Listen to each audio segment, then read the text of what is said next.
So what is your perspective on movement, exercise, and how that fits in to your kind of theory and philosophy on aging? Yeah. Well, far be it from me to say don't walk and don't move. That's step one. If you don't walk or move, then you're in big trouble when you get older. So that's a minimum. But if we're talking about what's not maximum but optimal, we don't know that for sure, and it might be everyone's different. But in general, losing your breath is important. High intensity exercise. You don't need a lot. I just mentioned 10 minutes a few times a week. That appears to be sufficient to give you the longer term health benefits. And what's probably going on is, in part, is that we discovered, and we published this in 2018 in the journal Cell, if anyone wants to look it up, that old muscle starts to think that it doesn't have enough oxygen, even though there is enough oxygen, and it shuts itself down and doesn't make a lot of energy, and the blood vessels start to be depleted, and it's just a terrible feed-forward process after that. So by making your body hypoxic and giving it a stress, you can actually do excess oxygen or lack of oxygen, you just want to shock the system, then your body gets to reset.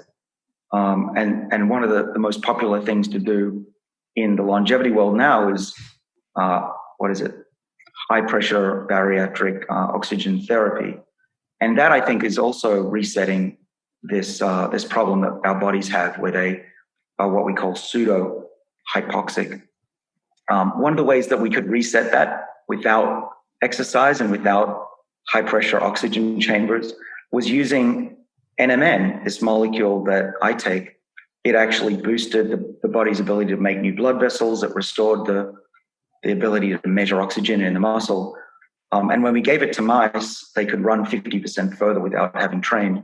But the good news is, the important point is that the mice that were young and exercised and got the molecule in their water ran twice as far.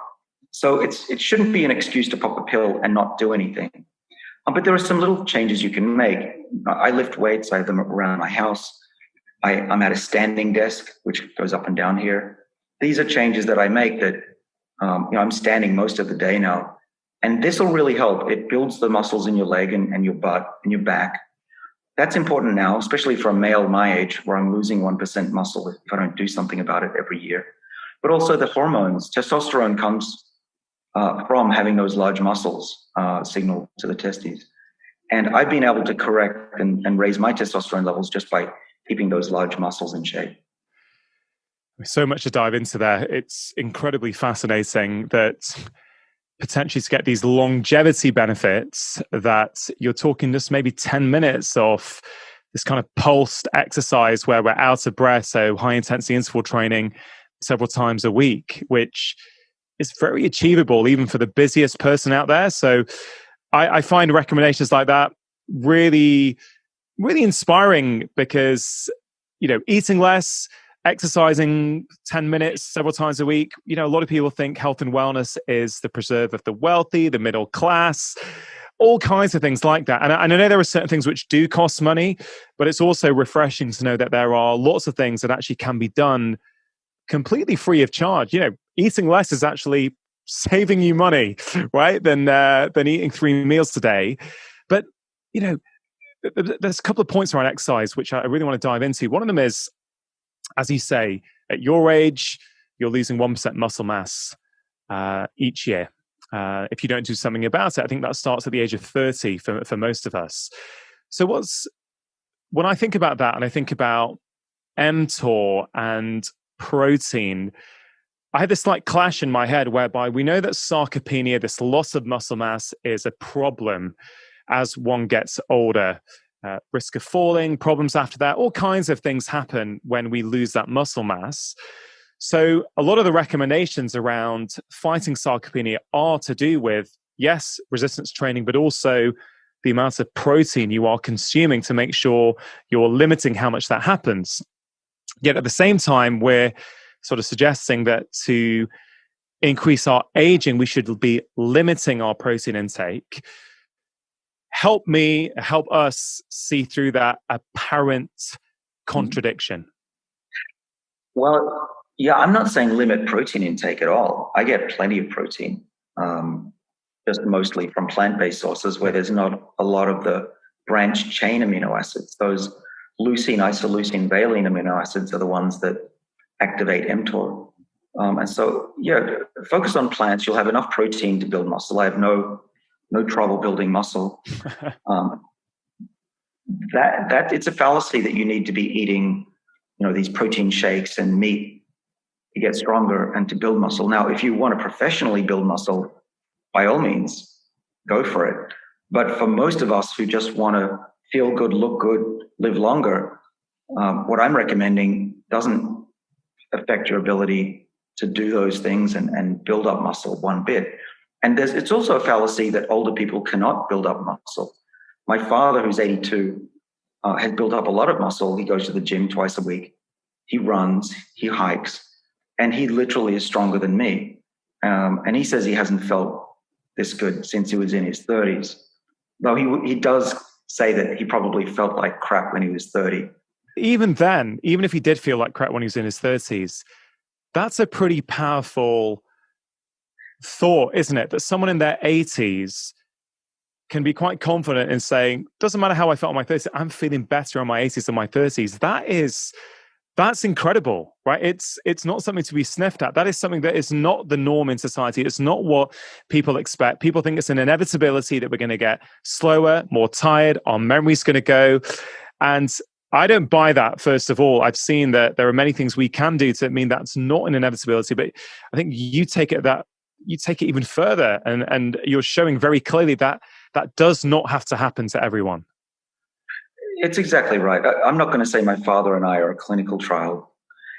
In fact, we were just doing this mainly because we're scientists. We can read the literature, we're researching it.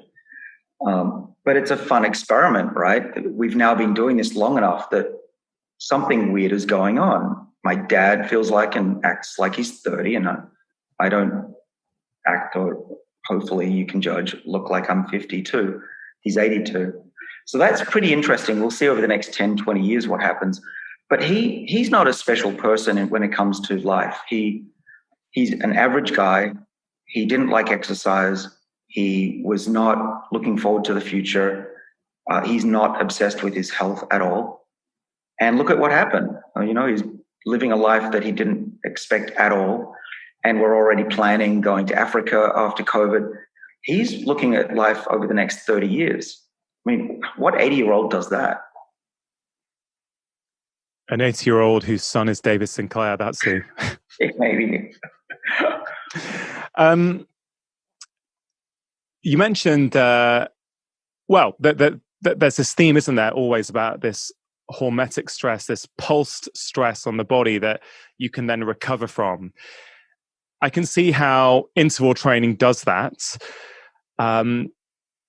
What about other forms of training? Now, as we have this conversation, I am 2.5 weeks away from doing my very first marathon. So I'm going to be running the London Marathon in 2.5 weeks. When this conversation comes out, hopefully I will have completed it.